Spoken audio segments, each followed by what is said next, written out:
তো হাই এটা দিয়ে আমি ফ্রেন্ডস, কোপ্তা আশা কারি করি করব। ভালো আছো। আমিও ভালো আছি। আবার এসে গেলাম তো রোজ এঁচোড়টা করার এরকম মতো হলে ভালো হয়, নতুন বেশি একটা টেস্টি রেসিপি হয়। নিয়ে। তো এঁচোড় চিংড়ি এর আগে আমি দেখিয়েছিলাম, ফ্রেশ আবার এঁচোড় আমি এঁচোড় ছিলে চিংড়ির নিয়েছি, রেসিপি নিয়ে এসেছি। এটা একটু ভিন্ন ধরনের এই এঁচোড় এভাবে চিংড়ি। ছিলে নিয়েছি। তো এখানে আমি অর্ধেকটা এঁচোড় নিয়েছি, একদম ফ্রেশ ছিল, দানেদার ছিল। তো এটা আমি ছিলে কেটে নিয়েছি, ধোয়া হয়ে গেছে। এখন এটা আমি সেদ্ধ করে নিব প্রেশার কুকারে। আমি এখানে হাফ চামচের কম নুন দিলাম, আর হাফ চামচ হলুদের পাউডার, দুটো কাঁচা লঙ্কা কুচি দেব, আর 1 ইঞ্চি আদা কুচিয়ে আমি দিলাম এখানে। এই যে দুটো কাঁচা লঙ্কা আর আদা কুচি অ্যাড করে দিলাম। ভালো মতো করে নেড়ে আমি মিক্সড করে দিয়েছি। ফুটানো জলে এঁচোড় সেদ্ধ করতে হয় সব সময়, তাহলে এঁচোড়ের কালারটা ভালো থাকে। তো আমি জল প্রথম ফুটিয়ে তারপরেই আমি মশলাগুলো দিয়েছি। আর এই মশলাগুলো দিয়ে এঁচোড় সেদ্ধ করলে এঁচোড়ের ভেতরে এটার ফ্লেভার ঢোকে। তো আজকে এটার দরকার ছিল না, তাও আমি যেটা সব সময় করে এসেছি সেটাই আমি দেখাচ্ছি। আমি এঁচোড় চিংড়ির তরকারি করব একটু অন্যরকমভাবে। এটা কোপ্তা কারিও বলতে পারো, এঁচোড় চিংড়ির কোপ্তা কারি। এঁচোড় বানিয়ে ওটাকে কোপ্তা বানাবো, তারপরে আমি তরকারি বানাবো। প্রসেস সেম থাকবে, শুধু এক্সট্রা মশলা কয়েকটা পড়বে, সেটা আমি বলে দিব। যেমন এই যে এখানে ছোট 1 কাপ মুগ ডাল নিয়েছি, এই ডালটা আমি ভিজিয়ে দিচ্ছি। তো ভিডিওটা স্কিপ না করে শেষ পর্যন্ত ভিডিওটা দেখলে বুঝতে পারবে কি করে এঁচোড় কোপ্তা কারি হয়। শুধু এঁচোড়ই না, এঁচোড় চিংড়ি কোপ্তা কারি খুবই মজাদার আর ইউনিক রেসিপি বলতে পারো এটা। তো এঁচোড়গুলো আমার সেদ্ধ হয়ে গেছে। এই এঁচোড় আমি একটু বেশি সেদ্ধ করেছি, কারণ এটা আমি পেস্ট তৈরি করব। ঠিক পেস্ট না, কিমার মতো বানিয়ে নিব আমি, ওই জন্য আমি সেদ্ধটা একটু বেশি করেছি। আর এই জলটা আমি ফেলবো না, এই যে সেদ্ধ করা হয়ে গেছে, এখন ঠান্ডা হবে, ফ্যানের হাওয়াতে রেখেছি। আর এই জলটা আমি উপর থেকে নিগড়িয়ে রেখে দিচ্ছি, এটাই আমি কাজে লাগাবো। এই জলটাই হয়েছে টেস্ট এঁচোড়ের। তো এটা আমি সাইডে রেখে দিচ্ছি।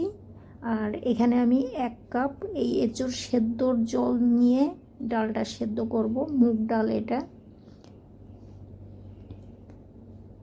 তো ওখানে দেখতেই পাচ্ছ আমি হাফ কাপ জল নিয়েছি ডাল সেদ্ধ করার জন্য। সামান্য নুন আর হলুদ দিয়ে আমি এই ডালটা সেদ্ধ করে নেব। এখানে 1 কাপ জল না, সরি, হাফ কাপ জল দিয়েছি, কারণ এই ডালটা শুকনো থাকবে।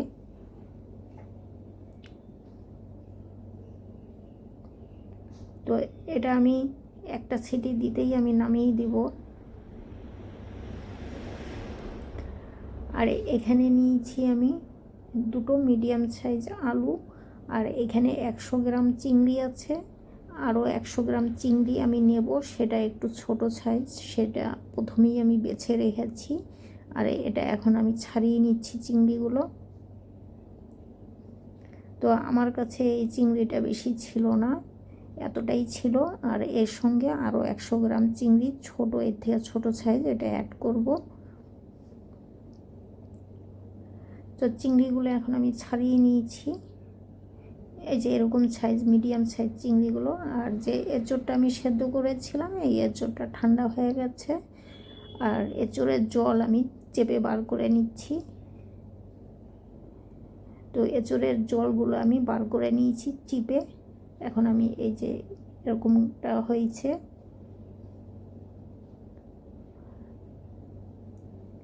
এঁচোড় চিংড়ির প্রসেস যেমন আছে এটাও সেম থাকবে, শুধু এক্সট্রা কয়েকটা ইনগ্রিডিয়েন্টস পড়বে এখানে।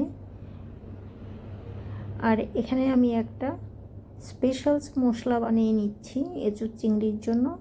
এখানে দিয়েছি 3 থেকে 4টে গোলমরিচ, 2 চামচ গোটা ধনে, 2টো শুকনো লঙ্কা আর 1 চামচ গোটা জিরে। এটা আমি হালকা একটু ভেজে নিব। ভাজাটা এমনই হবে যেন কালো না হয়, শুধু সেন্ট আসবে, এমনটাইভাবে ভাজতে হবে। তো ভাজা হয়ে গেছে, নামিয়ে দিলাম। যখনই এটা থেকে একটা সেন্ট বেরোবে তখনই নামিয়ে দিবে। তো ভাজা হয়ে গেছে, এখানে আমি প্যান বসিয়ে দিলাম। প্যানে আমি আরেকটা মশলা তৈরি করব। এই মশলাটা আমি ক্যামেরা অন করতে ভুলে গেছিলাম। এতে আমি দিয়েছি 1/2 চামচ গোটা জিরে, 1 চামচ কাজু, 2টো কাঁচা লঙ্কা, একটা তেজপাতা আর 2 থেকে 3টে গোলমরিচ, লং, 1 টুকরো দারচিনি, পেঁয়াজ এখানে 2টো, এই দিয়ে আমি তেলের মধ্যে ভেজে নিচ্ছি। আর এখানে 2টো মিডিয়াম সাইজ টমেটো আছে, এটা আমি সরষের তেলে ভেজে নিচ্ছি। তো এটার একটা পেস্ট বানাবো। এই পেস্টটা দিয়ে এই তরকারিটা করলে টেস্ট দ্বিগুণ বেড়ে যায়, আর এটা তরকারির কালারটাও খুব সুন্দর আসে, ক্রিমি টেক্সচার আসবে, দেখতে ভালো লাগবে, খেতেও খুব মজাদার হয় এইভাবে এই মশলাটা বানিয়ে নিলে। আমি প্রায় রেসিপিতে এই মশলাটা বানিয়ে দেখিয়েছি, হয়তো তোমরা দেখেছো। তো এটা আমি প্রায় দিন বানিয়ে থাকি, এই মশলাটা খুব ভালো লাগে, তোমরাও একবার ট্রাই করতে পারো। এখানে আমি চিংড়ি মাছগুলো বেছে নুন হলুদ দিয়ে মেখে রেখেছিলাম, আর 1 চামচ সরষের তেল দিয়ে মেখে রেখেছি। সরষের তেল দিয়ে মেখে রাখলে চিংড়ির কালারটা খুব সুন্দর থাকে, ভাজাটাও খুব ভালো হয়। আর এই চিংড়ি বেশিক্ষণ ভাজতে যাবে না, 15 থেকে 20 মিনিটের মতো এটা ভাজতে হবে। সরি, আমি ভুল বলেছি।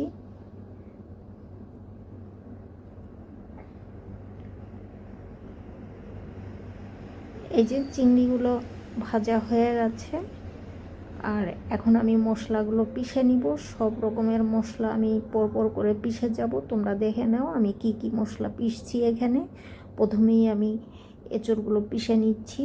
এটা আমি কিমা বানাবো, পুরো পেস্ট তৈরি হবে না। আর এটা একটু বেশি সেদ্ধ হয়ে গেছে, পেস্ট হয়েও যেতে পারে, বলা যায় না। আর যেই মশলাটা আমি বানিয়েছিলাম, রোস্ট করেছিলাম, সেটা আমি এখন পাউডার বানিয়ে নিচ্ছি। তো এই যে আমি পাউডারটা বানিয়ে নিয়েছি, পাউডারটা আমি ফাইন মিহিন করিনি, একদম পুরো ফাইন পাউডার করিনি। আর এই যে আমি ডালটা সেদ্ধ করেছিলাম, মুগ ডাল, সেই ডালটা আমি এখন মিক্সি জারে দিয়ে দিচ্ছি। এটাও আমি ম্যাশ করে নিচ্ছি।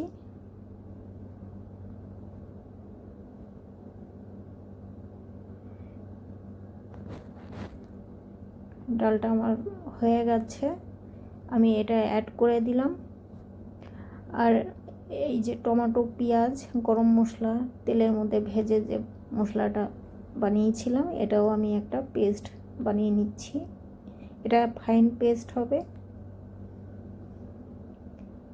তো এই যে আমি পেস্টটা বানিয়ে নিয়েছি।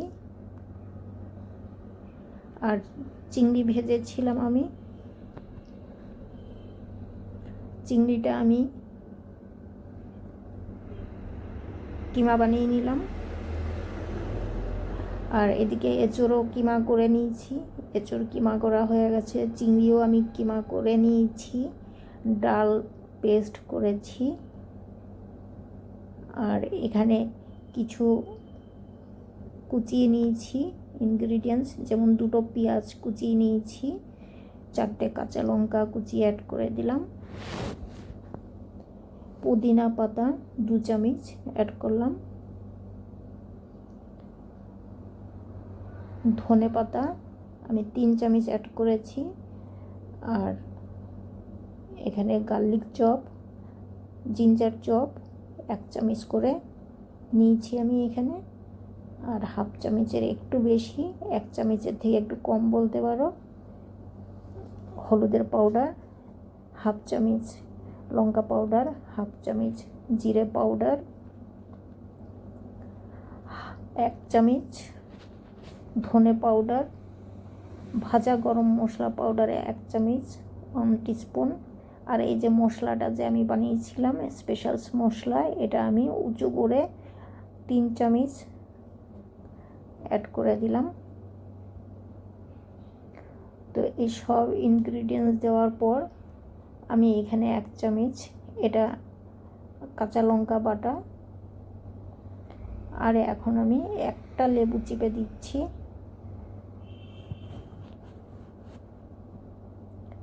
তো ভালো মতো করে আমি এটা মিশিয়ে নেব, যেমন আমরা আটা ময়দার ডো বানাই যেভাবে, ঠিক ওইভাবেই এটা মিশাতে হবে, মাখতে হবে আটার মতো করে।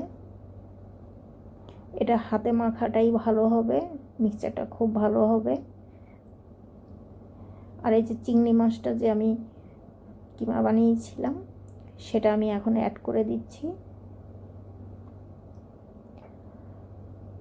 আর একটা জিনিস আমি ভুলে গেছিলাম, এটা বাইন্ডিংয়ের জন্য আমি আলু নেইনি, আমি এখানে মুগ ডাল নিয়েছি, যেটা আমি দেখিয়েছি সেদ্ধ করে আমি যেটা কিমা করেছিলাম ওটাও আমি অ্যাড করে দিয়েছি। এটা বাইন্ডিংয়ের জন্য, আলুটা দিলে এটা অতটা ভালো হয় না, খেতে তো টেস্ট হবে কিন্তু যখন আমি বলটা বানাবো ভাজার সময় ওটা খুলে আসবে,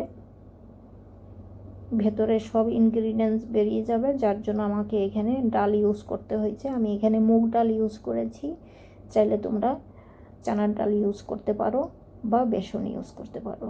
বেসন আমি ইউজ করিনি, বেসন দিলে ততটা খেতে টেস্ট হবে না, ডালটাই বেস্ট। তো এখন আমার খামিটা রেডি হয়ে গেছে, আমি এখন ভাজার পালা, আমি ভাজতে এসে গেছি। এখানে আমি রিফাইন্ড অয়েলে এই রান্নাটা হবে। তো এখানে আমি তেল দিয়ে দিলাম, এখানে বেশ অনেকটাই তেল আছে, মেপে তো আমি নেইনি, 2 কাপ তেল আমি অ্যাড করেছি এখানে। প্রথম আমি আলুগুলো ভেজে নিলাম,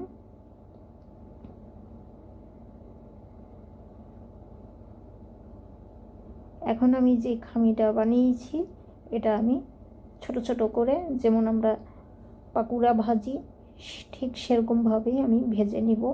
এটা রাউন্ড শেপ করব না, এটা রাউন্ড শেপ হবে না, আর যদিও হয় এটার ভেতরে কোনো মশলা সেরকমভাবে ঢুকবে না, ঢুকবে কিন্তু অতটা ভালোভাবে ঢুকবে না। মশলাই যদি না ঢুকলো তো টেস্ট অতটা লাগবে না, যার জন্য আমি এইভাবে ছোট ছোট করে পাকুড়ার মতো ভেজে নিচ্ছি, ছোট ছোট বোলের মতো করে।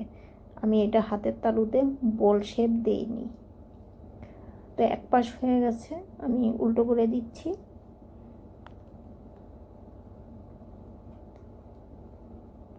তো এই বলসগুলো ভাজতে বেশিক্ষণ লাগে না। এখানে আমি কিছু সেপারেট করব, এটা আমি কাবাব হিসাবে এটাকে আমি নেব, এটা আমি আলাদা রাখবো, এটা আমি পরে দেখাবো।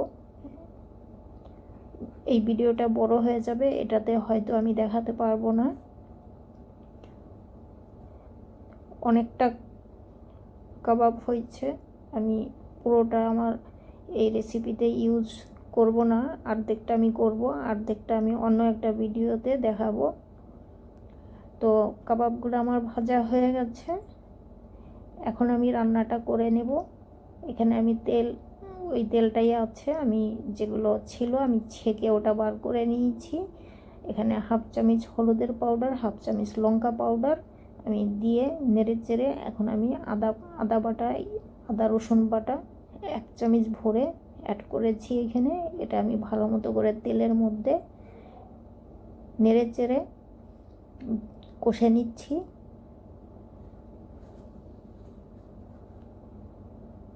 তো এই জলটা, এই যে আমি এঁচোড় সেদ্ধ করেছিলাম সেই জলটাই আমি অল্প অল্প করে ইউজ করব এই মশলা কষাবার টাইমে। যতক্ষণ আমি মশলা কষাবো জল যতটাই লাগবে আমি ওই জলটাই ইউজ করব। আর এই যে পেস্টটা বানিয়েছিলাম টমেটো, পেঁয়াজ, গরম মশলা দিয়ে যে পেস্টটা তৈরি করেছিলাম সেই পেস্টটা আমি অ্যাড করে দিলাম। এটা ততক্ষণ কষাতে হবে যতক্ষণ এটার ভেতর থেকে তেল না বেরোবে, ভালো মতো করে কষে নিতে হবে। আর এতে আমি ভুলে গেছি বলতে, যখন আমি পেঁয়াজ, গরম মশলা এগুলো ফ্রাই করছিলাম ওর সঙ্গে কাজু বাদামও নিয়েছিলাম 2 চামচ। তো ভালো মতো করে আমি কষে নিচ্ছি মশলা।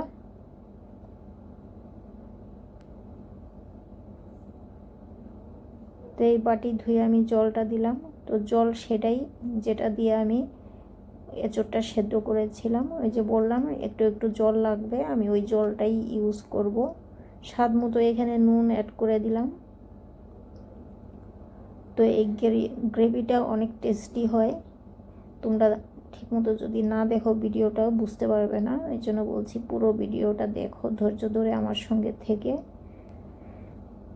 তো মশলাটা আমার কষানো হয়ে গেছে, এখন আমি এটা 2 মিনিটের জন্য ঢাকা দিব। তো ঢাকনাটা খুলে আমি ভাজা আলুগুলো দিয়ে আমি কষে নিয়েছি। আলু তো প্রথমেই ভাজা ছিল, নেড়ে চেড়ে মিশিয়ে নিয়েছি। এখন আমি কোপ্তাগুলো অ্যাড করে দিলাম। কোপ্তাগুলো নেড়ে চেড়ে আমি এখানে 1 কাপ জল দেব, বেশি জল দেব না। এটার গ্রেভিটা একটু মাখো মাখো থাকবে, তবেই খেতে ভালো লাগবে। পরোটা, রুটি, পুরি, ভাতের সঙ্গেও এটা ভালো লাগবে।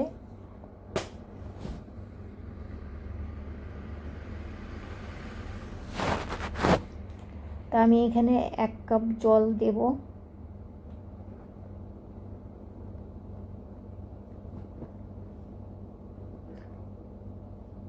তো এটা একটু কষানো হবে, তারপরেই আমি জলটা দেব।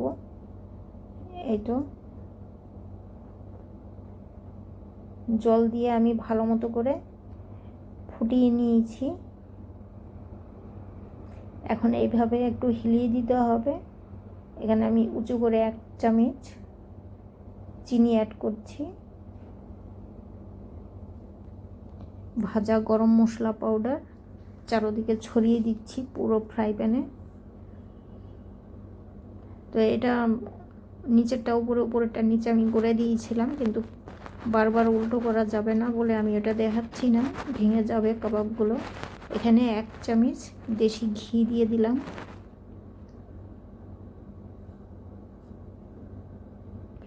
এই যে মশলাটা আমি কিছুটা রেখে দিয়েছিলাম সেই মশলাটা আমি উপর দিয়ে ছড়িয়ে দিচ্ছি।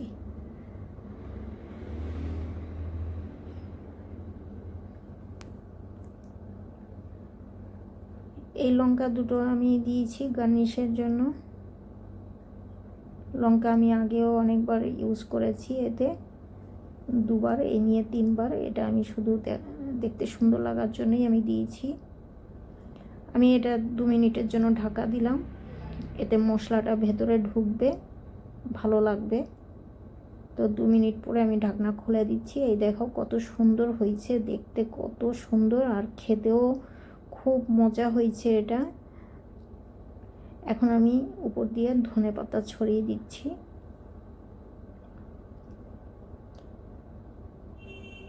এটাতে খাটনি তো পড়েছে বটেই, তবে খেতে দুর্দান্ত। যদি খেয়ে উঠো তখন আর এই খাটনিটা মনে হবে না, একদমই মনে হবে না যে এটার থেকে ভালো আর কিছু হতেই পারে না। ফ্রেন্ডস, আশা করি আমার এই ইউনিক রেসিপি তোমাদের ভালো লেগেছে। ভালো লাগলে লাইক অ্যান্ড শেয়ার করবে, বেশি বেশি কমেন্টস করে আমাকে জানাবে কেমন লেগেছে আমার এই ভিডিও। আমার অনেক খাটনি পড়েছে এই ভিডিও।